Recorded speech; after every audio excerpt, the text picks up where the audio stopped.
Ele perguntou: papai, por que que no Natal a gente vê tanta placa do Papai Noel e nenhuma de Jesus?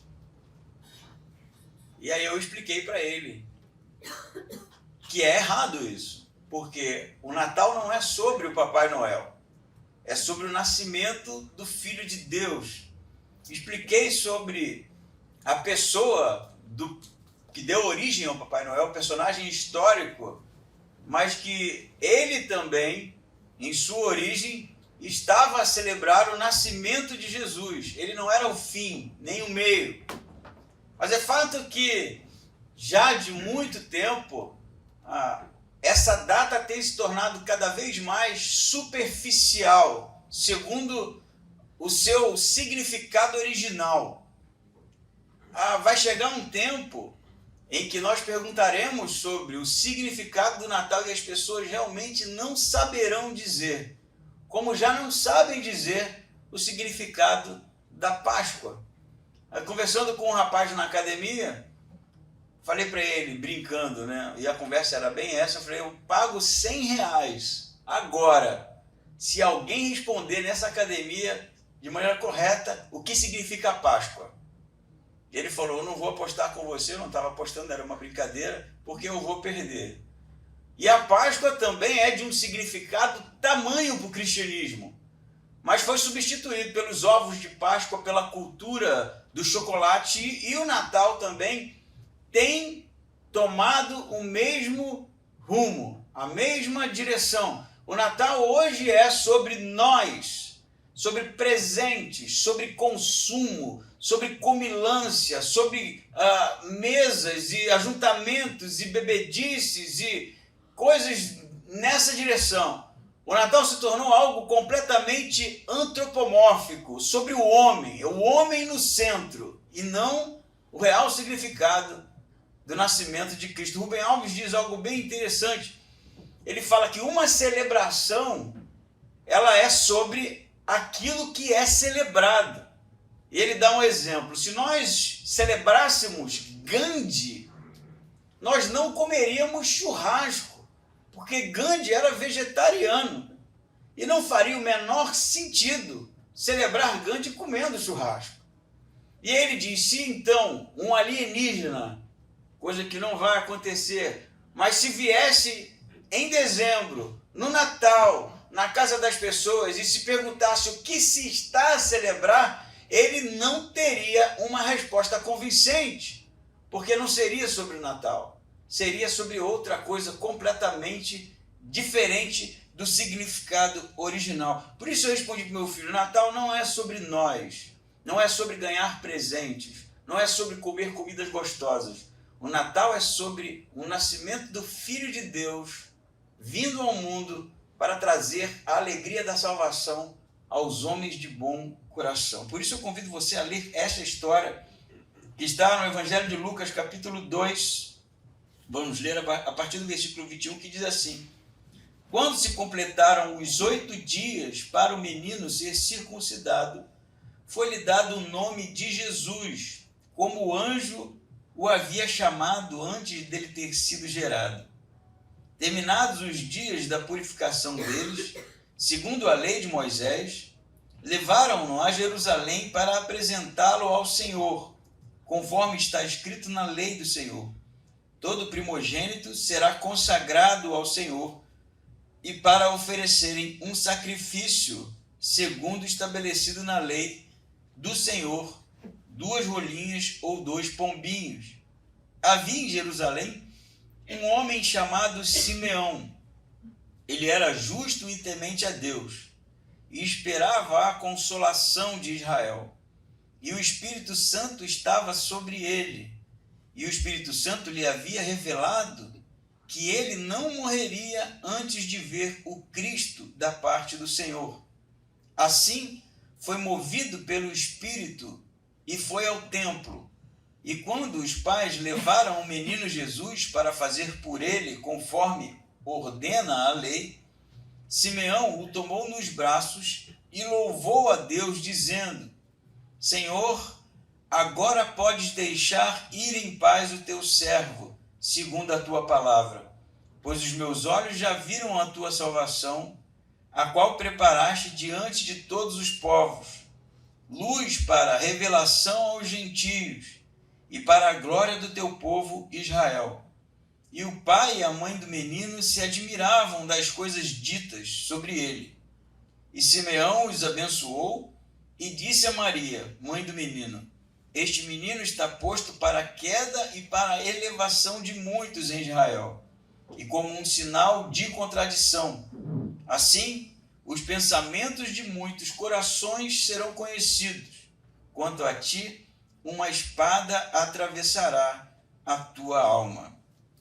Pois então, nós estamos aqui em um período posterior ao nascimento de Jesus. Jesus ele vai ser anunciado, como nós conhecemos a história, tanto a José quanto a Maria. Ele é fruto de um milagre. Maria estará ou se encontrará grávida de maneira miraculosa da parte de Deus. O menino então nasce e aqui no versículo 21, Lucas nos conta que ele é circuncidado, porque todo menino em Israel era circuncidado segundo a lei de Moisés. A circuncisão era cortar o prepúcio do menino, e assim era feita a aliança. Uma coisa interessante é que a mulher, depois de ter o bebê, ela ficava ainda durante 7 dias depois do parto em um processo de purificação religiosa. Ela não se relacionava com ninguém, não saía, ficava num momento que era tido como algo para purificação. E mais interessante ainda é que depois de passados esses dias, como o evangelista Lucas nos conta, versículo 22, terminados os dias da purificação, segundo a lei de Moisés, levaram-no a Jerusalém para apresentá-lo ao Senhor. Então passavam os 7 dias de purificação e depois disso a criança deveria ser levada ao templo para uma apresentação e também o sacrifício de animais. No caso de José e Maria, como eram pobres, eles vão sacrificar pombinhos, não é? Mas é interessante saber, a título de curiosidade, quem sabe, que passados 7 dias da circuncisão, o período para levar a criança ao templo era de 33 dias, justamente a idade com que Jesus vai morrer posteriormente. Então muitos apontam que essa purificação de Maria tem um significado teológico que aponta para Jesus, que seria morto e que também purificaria aqueles que se voltassem para ele. Esse não é o nosso ponto, mas a narrativa diz que eles levam então a criança ao templo, né? Como diz o 23, conforme está escrito na lei, todo primogênito será consagrado ao Senhor, e eles vão para oferecer o sacrifício das 2 rolinhas ou 2 pombinhos, porque eram pessoas simples e pobres. E aí começa a história deste personagem chamado Simeão. Diz o texto para nós que havia em Jerusalém um homem chamado Simeão, e ele era justo e temente a Deus, e também esperava a consolação de Israel, e o Espírito Santo estava sobre ele. Nós não sabemos muita coisa sobre este Simeão, a não ser o que Lucas nos conta, que ele era um judeu, provavelmente idoso por causa da narrativa do texto. Ele vai dizer que já poderia ser levado por Deus, porque já havia visto a salvação na pessoa do menino Jesus. Mas o texto diz para a gente que ele era justo. Então, não era justo no sentido de ser alguém eticamente correto, de não fazer coisas erradas. Ele era justo porque ele era alguém que levava a sério o Deus a que ele cria. Diz também o texto que ele era justo e temente a Deus. Ele era realmente um judeu de idade avançada e que levava Deus muito a sério, que esperava a consolação de Israel, é o que diz o texto. E a consolação de Israel é justamente uma espera messiânica, uma espera do Messias, daquele que seria o libertador de Israel, aquele que seria o enviado de Deus para conduzir Israel à salvação que Deus havia prometido nos profetas. Então Simeão, ele tinha, além da sua conduta religiosa correta, ele tinha a atenção de Deus, porque Deus havia prometido a ele, através do Espírito Santo, que ele não morreria antes de ver o Messias. Simeão tinha algo que agradava a Deus. Ele é alguém citado aqui, sim, pelas palavras, não é, que vão ali trazer paz ao coração de José e Maria, como em outros momentos já aconteceram, mas ele é alguém que é presenteado com uma oportunidade ímpar, que era ver o Messias prometido antes da sua morte.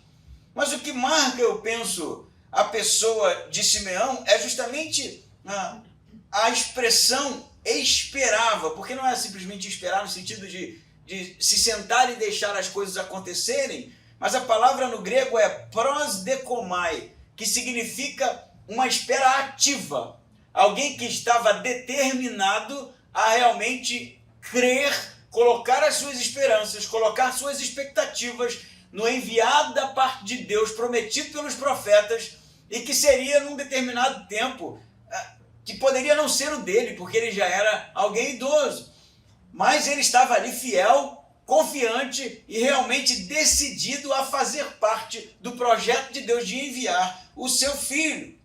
O que marca, eu acho, a pessoa de Simeão, nós poderíamos dizer a espera, porque se houve uma promessa que ele não morreria antes de ver o Messias, a gente não sabe quando foi feita essa promessa. Pode ter sido feito lá atrás. E ele poderia estar esperando há anos já e agora está na sua velhice. Pode ter sido feito durante o nascimento de Jesus. A gente não sabe. Mas o fato é que o Simeão era alguém que acreditava, que confiava piamente de que as promessas feitas a Deus pelos profetas iria se cumprir. Simeão era alguém que acreditava que tudo aquilo que havia sido dito sobre o Messias iria se dar em um determinado momento. E mais, ele tem uma visão muito além do seu tempo sobre o Messias, porque ele vai dizer que o Messias seria luz para os gentios. É algo que, em uma teologia desenvolvida, vai ser lá depois da morte e ressurreição de Jesus, a ser tratado por Paulo, por exemplo, e pelos seus apóstolos. Até mesmo os apóstolos tiveram dificuldade com isso, mas Simeão já entende de maneira óbvia, sobrenatural, porque é o Espírito Santo quem o diz, sobre o ministério e a pessoa de Jesus. Eu posso parar aqui para dizer para você que Simeão era um guardião das promessas, um guardião dos profetas, um guardião da esperança messiânica. Se você dissesse para Simeão que os profetas haviam dito não muito bem daquele jeito como está no Antigo Testamento, você teria um problema, porque ele era fiel às promessas, porque ele era fiel àquilo que Deus havia falado. Se você mudasse um pouquinho a história e dissesse para Simeão, em uma teologia super sofisticada para o seu tempo, mas não é bem assim, você teria um problema com esse homem, porque esse homem era alguém fiel, convicto, decididamente posicionado do lado daquilo que Deus havia falado no Antigo Testamento. Isso pode ser muito conveniente para nós neste momento, porque se há algo acontecendo com a história do Natal, com a narrativa do nascimento de Jesus, com aquilo que foi descrito através dos evangelhos sobre um acontecimento há 2000 anos atrás que mudou a história da humanidade, precisamos ser nós os guardiões, aqueles que defendem, aqueles que se posicionam, aqueles que guardam, aqueles que esperam, aqueles que não negociam o que foi dito por Deus. Mas, óbvio, o que temos visto é uma corrupção da história, é uma degradação da história original, é um novo significado, uma releitura do nascimento de Jesus. Já existem hoje aqueles ditos teólogos, pastores renomados, homens que produzem muita literatura, que o nascimento não foi virginal, que isso é uma metáfora, que Jesus não era divino, que isso era uma metáfora, que Jesus não fazia milagres, que isso é uma metáfora, e assim a gente vai cada vez mais se distanciando da história original e perdendo o significado, e perdendo realmente a essência do que foi a revelação de Deus através do seu Filho à humanidade. O Rubem Alves, cito mais uma vez, tem um texto muito interessante também sobre o Natal, vale a pena ler. E ele fala que decidiu em um determinado momento celebrar o Natal de outra maneira. Ele iria reunir os netos, os bisnetos, se sentariam então à luz de velas, diz ele, né? Para, quem sabe, recriar ali o momento do nascimento, e recontaria a história. Recontaria a história. Porque a história só será preservada se recontarmos. Se recontarmos. E ele diz uma coisa muito interessante, ele diz, a história quando nos toca, ela mora no nosso coração. E nós nunca mais nos esqueceremos dela. E você sabe que tem histórias que a minha avó me contava quando eu era bem pequenininho. Eu lembro até o nome, se eu forçar um pouquinho a minha memória, que não é muito boa, de alguns personagens que depois eu descobri que não era invenção dela, essas histórias realmente existiam, que eu nunca me esqueci. Por exemplo, não sei quantos já ouviram aqui a história de Pedro Malazarte. Minha avó me contava isso. E eram umas histórias engraçadas, eu era criança, né? Ele era muito esperto, fazia umas coisas mirabolantes. Eu nunca me esqueci nem do nome, Pedro Malazarte, porque era contado. E aquilo, de certa forma, me tocou de alguma maneira, a ponto de eu não esquecer. O Evangelho, ele é uma história real que aconteceu, mas que foi recontada. Não pense vocês que o Evangelho foi escrito no dia posterior à ressurreição de Jesus, não. Foi escrito 30 anos depois, 40 anos depois, 70 anos depois, por pessoas que viveram essa história, que viram os milagres, que presenciaram, como diz João, o verbo da vida manifestado aos homens. Mas como é que as pessoas iam se convertendo, aderindo a essa nova fé? Através da história que era contada. As pessoas se reuniam para ouvir. A história era contada e recontada e recontada, e aquilo entrava no coração das pessoas e tocava elas. Por isso que Jesus é o verbo da vida, porque é algo que precisa morar no nosso coração e sair pela nossa boca, como algo contagiante, como algo que realmente toca o coração das pessoas, não como um mito, ou uma cultura, ou um folclore, que é o que tem acontecido. O Natal tem se tornado algo folclórico. Você vai na Páscoa em Pomerode para ver a maior árvore da Páscoa com os ovinhos pendurados, não vai? Todo mundo vai, eu tenho foto lá, muito bonitos os ovinhos. Mas aquilo é folclore. Coelho não põe ovo, não nasce ovo em árvore. É um folclore. A gente não briga contra folclore, a gente acha bonito. Ah, que legal, é a cultura alemã, não é isso?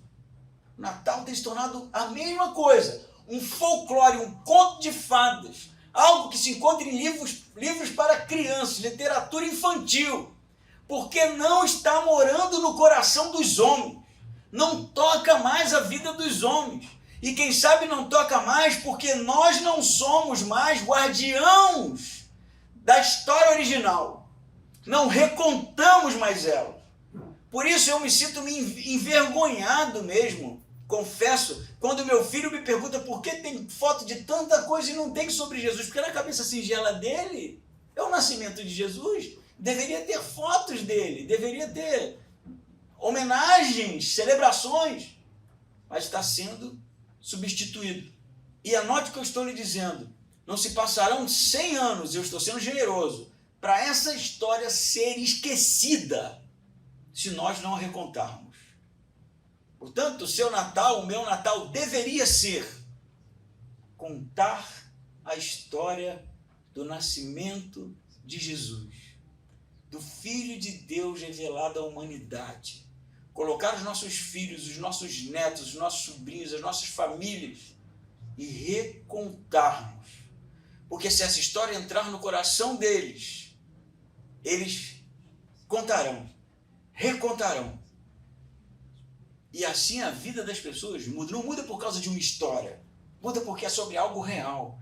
É sobre, como diz Simeão, a salvação de Deus, luz para os gentios. Ele diz, versículo 27, assim, movido pelo Espírito, foi ao templo. Então, para a gente entender, Maria e José foi ao templo para oferecer o sacrifício e apresentar a criança. O Simeão não estava no templo, ele estava em outro lugar, mas o Espírito o moveu a ir ao templo para que houvesse um encontro. Percebem isso? Ele é conduzido ao templo. Alguma coisa diz para Simeão, vai para o templo. A hora é essa, ou algo desse tipo. Eu não sei o que ele ouviu, eu não sei o que está escrito aqui. Mas é fato que ele foi impulsionado a estar no templo naquele momento específico. Então, diz o versículo 27, e quando os pais levaram o menino Jesus para fazer para ele, ou melhor, por ele, conforme ordena a lei, Simeão o tomou nos braços e louvou a Deus, dizendo... Eu fico imaginando José e Maria ali. Simeão não é descrito como um sacerdote aqui, ou alguma autoridade religiosa para pegar essa criança nos braços assim. Eu também não sei se era da cultura judaica pegar as crianças de uma maneira abrupta, e se havia algo nesse sentido. Se não houvesse, realmente Maria e José devem ter ficado um pouco incomodados com aquele senhor pegando a criança ou pedindo para pegar a criança.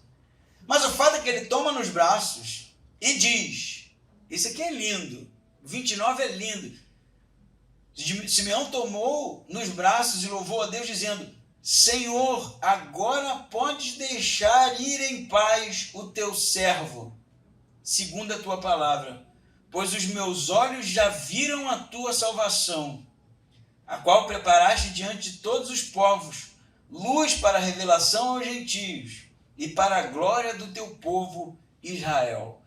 A oração desse Senhor é, pode me levar agora, eu não preciso viver mais, eu já vivi o suficiente, porque eu vi o teu filho, eu vi o Messias, eu vi a luz para os gentios, eu vi a tua salvação, isso para mim basta.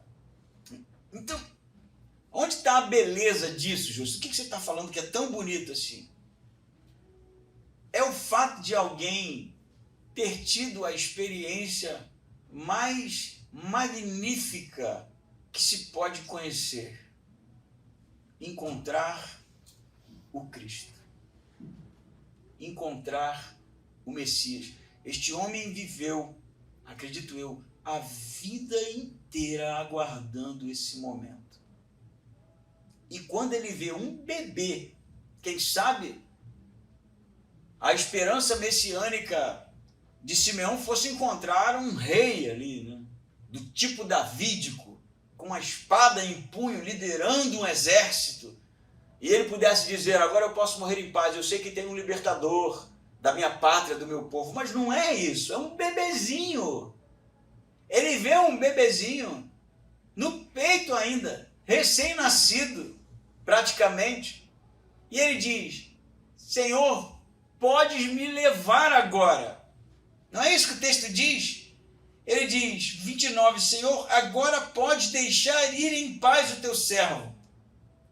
Porque o Espírito Santo havia dito para ele que ele, é muito interessante a expressão no grego, ele não veria a morte primeiro, antes veria o Messias. Ele não veria a morte, ele veria o Messias antes da morte. Ele não encararia a morte antes de encarar o Messias. Primeiro encararia o Messias, veria, e aí sim poderia morrer em paz. É o que ele diz, pode me levar agora, porque os meus olhos já viram a tua salvação. E eu me fiz uma pergunta, e preciso fazer para mim primeiro, porque se não faz sentido para mim, provavelmente não vai fazer para você. Se eu posso reproduzir as palavras de Simeão, embora eu não tenha visto Jesus com os meus próprios olhos, mas a experiência de ter um encontro com ele me basta. Me basta isso. Isso é o suficiente para mim, a ponto de eu me ajoelhar e dizer: Senhor, pode me levar. Porque aquilo que de mais precioso pode acontecer nessa existência, eu experimentei.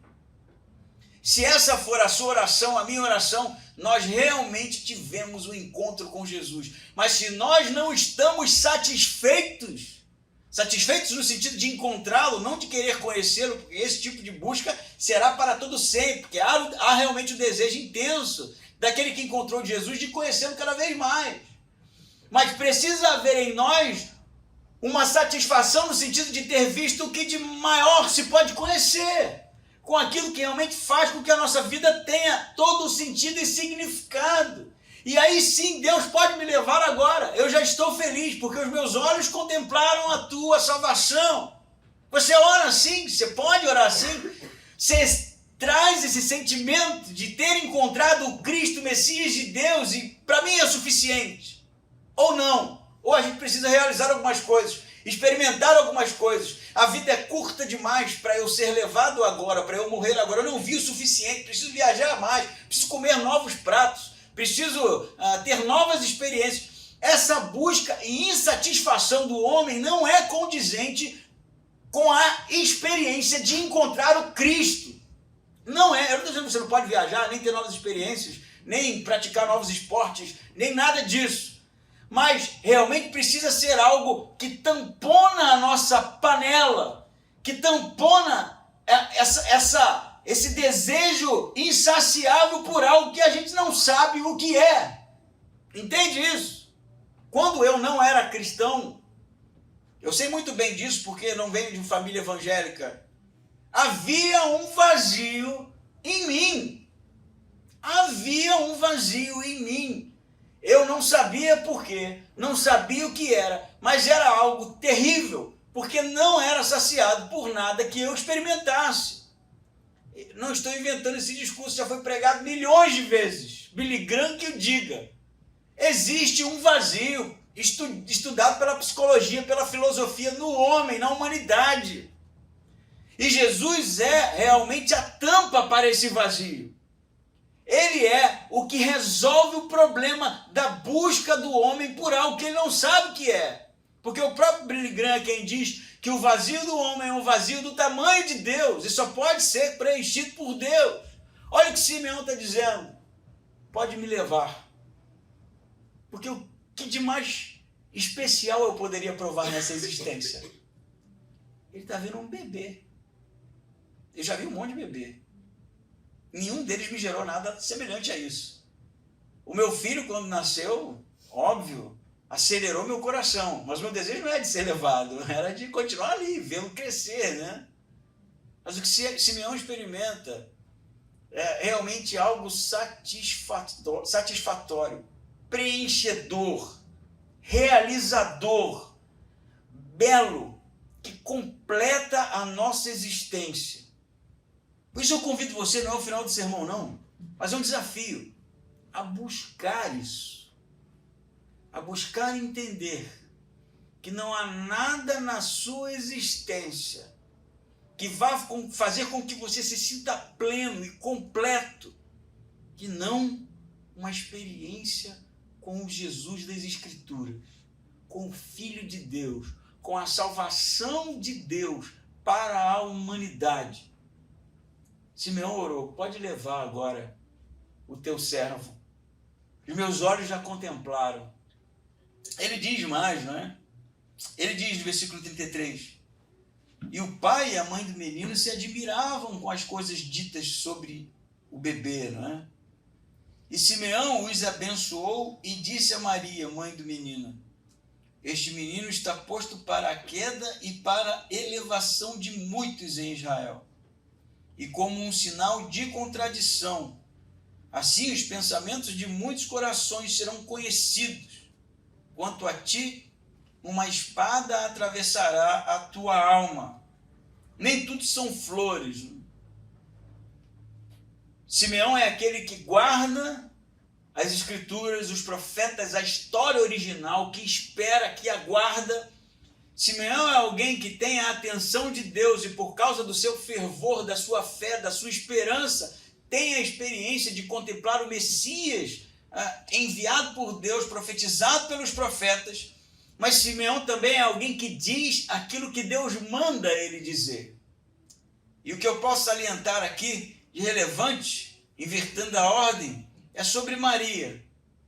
A alma dela seria transpassada com uma espada e provavelmente com uma chance de 100% de certeza é sobre o sofrimento que a morte de Jesus geraria para aquela mulher. Jesus era o Messias de Israel, era o Messias prometido, era o Salvador da humanidade, mas seria morto, seria perseguido, e a aflição que ela passaria seria intensa, como uma espada transpassando a alma. Mas o profeta também vai dizer, e aqui fazendo como, ou anunciando como um profeta, Simeão diz que Jesus, ele exaltaria a muitos, mas também seria para a queda de muitos. Então perceba que na profecia de Simeão, Maria sofreria, seria trespassada como uma espada, e Jesus seria alguém de contradição, ou no sentido de contradizer a religião do seu tempo, e que seria como que uma pedra angular, que seria ou para a elevação ou para o tropeço. É isso que ele diz? Ele será para a elevação de muitos em Israel, ou para a queda de muitos em Israel. Não há um meio termo. Não há mais ou menos aqui. Não há meio crente. Não há meio Jesus. Não há uma crendice superficial. Há um posicionamento aqui. Ou as pessoas, quando esta criança se tornar adulta, se posicionarão do lado dele para a elevação, ou estarão do outro lado da linha para a queda. Essa profecia de Simeão, ela é escatológica. Ela é sobre os últimos dias. Ela é sobre o ministério de Jesus, sim, mas sobre algo que vai criar uma linha, uma divisão. Ou você está realmente se posicionando ou posicionado do lado do Cristo, Messias, Filho de Deus, como um guardião da história, como um guardião da tradição cristã, como um guardião da mensagem enviado por Deus, alguém que inspira as pessoas, como Simeão, alguém justo diante de Deus, alguém temente a Deus, que as pessoas olhem para você e percebem realmente a pessoa de Cristo na sua vida. Ou você está do outro lado da linha, para a queda, porque o Filho de Deus é enviado para a salvação da humanidade, mas ele também é enviado para o juízo da humanidade. Ele é também enviado para julgar os corações, porque os corações serão e os pensamentos serão conhecidos, é o que diz o texto, não é assim? Assim, versículo 35, os pensamentos de muitos corações serão conhecidos, porque será revelado, porque não ficará oculto, não há nada oculto no ministério de Jesus que ele não conheça. Por isso a gente precisa realmente entender que Natal, sim, é um momento de alegria, é o tempo que a gente separa, eu penso, para celebrar o nascimento do Filho de Deus. Amém. Que essa história seja recontada com todo o ardor. O Natal é também tempo de posicionamento, de se posicionar, de defender aquilo que é o correto, que é a Escritura, de não abrir mão das santas palavras. E o Natal também é tempo de juízo. Ou você é aquele para a elevação, que reconheceu que o Filho de Deus é a salvação da humanidade, que se prostrou de joelhos e orou: Senhor, eu preciso de Ti. Tape esse buraco, transforme a minha vida, mude as minhas diretrizes. Ou você está do outro lado, em que os corações, os pensamentos dos corações serão revelados para a queda daqueles que realmente não reconheceram a excelência do Filho de Deus. Amém? Natal não é sobre Papai Noel. Perdoe-me lhe dizer.